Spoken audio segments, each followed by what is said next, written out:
Dom Virgílio Hususarani Roto reza badame ligado ao Fundo Médio Oriente.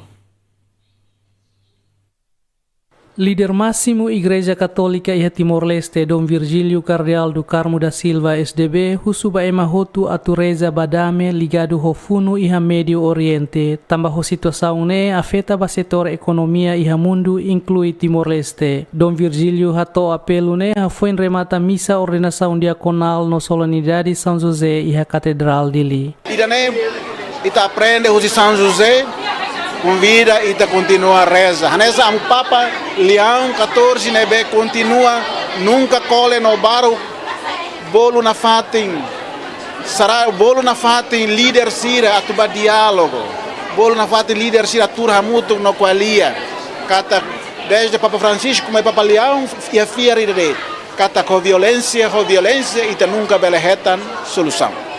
Tane ita mos mais mutu que tem um Papa Leão ita reza.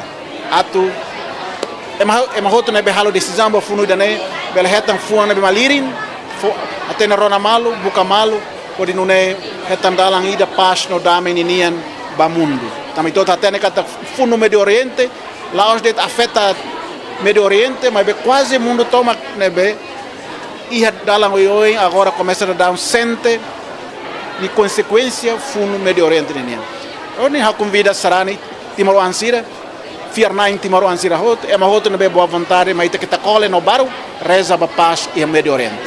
Conflito e Medio Oriente nebe envolve Israel, Estados Unidos no Irão, hahu e loran ruanul resim walu fulan fevereiro tinang rihun rua ruanul resim neng. Escalação violência ne marca o ataque conjunto aos Israel nos Estados Unidos a soro alvo oioing iha Irão. Nebe resulta líder supremo Irão Ali Khamenei la convida no mos responsável máximo siraselo kusinasaung ne. Luciano Amaral, Jemen.